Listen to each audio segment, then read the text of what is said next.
তো hi friend, কেমন আছেন আপনারা? আশা করছি ভালো আছেন। তো আজকে আবার একটা নতুন ভিডিও নিয়ে এসেছি। তো আজকের ভিডিওটা হচ্ছে এই যে আপনাদের ফেসবুকে কপিরাইট এসেছে কিনা কিভাবে চেক করবেন এবং ডিলিট করবেন।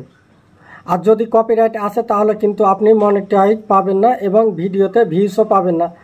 আপনি যতই ভালো ভালো ভিডিও করুন, আপনি কিন্তু ভিডিওতে ভিউজ পাবেন না যতক্ষণ না আপনি কপিরাইট ভিডিওটাকে ডিলিট করবেন। এবং কোন ভিডিওতে কপিরাইট এসেছে সব কিছু আমি দেখিয়ে দেবো। তো চলুন ভিডিওটাকে শুরু করি। তো শুরু করার আগে আমার চ্যানেলে নতুন হলে চ্যানেলটিকে অবশ্যই সাবস্ক্রাইব করে সাথে কলিং বেলটাকে অলে সেট করে রাখবেন।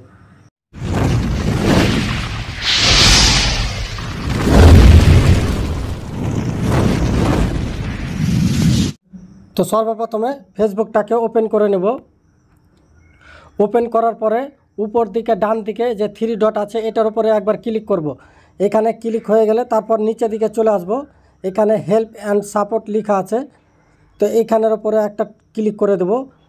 এরপরে যেটা করতে হবে, এখানে সাপোর্ট ইনবক্স বলে লেখা আছে, এটার উপরে একবার ক্লিক করে নেবেন। ক্লিক করার পরে এখানে রিপোর্ট অ্যাবাউট আদার্স এটার উপরে একবার চেক করে নেবেন এখানে কোনো প্রবলেম আছে কি না। তো এখানে লেখা আছে নো রিপোর্টস, তো এখানে কোনো প্রবলেম নাই। ব্যাকে চলে আসবেন। ব্যাকে চলে আসার পরে ইওর অ্যালার্টস এটার উপরে একবার ক্লিক করে নেবেন। তো এখানে দেখেন আমার একটা কপিরাইট এসেছে, তো এই কপিরাইটটাকে আমি ডিলিট করেছি। এখানে কপিরাইটটাকে আমি যে ভিডিওতে কপিরাইটটা এসেছিলো সেটা ডিলিট করে দিয়েছি। তো আমার কাছে 14-15 দিন সময় নিয়েছে, এর মধ্যে ডিলিট হয়ে যাবে। তো এখানে আপনাদের যতগুলো কপিরাইট এসেছে সব শো করবে এখানে, না হলে এই যে এইখানে এটার উপরে এইখানে শো করবে।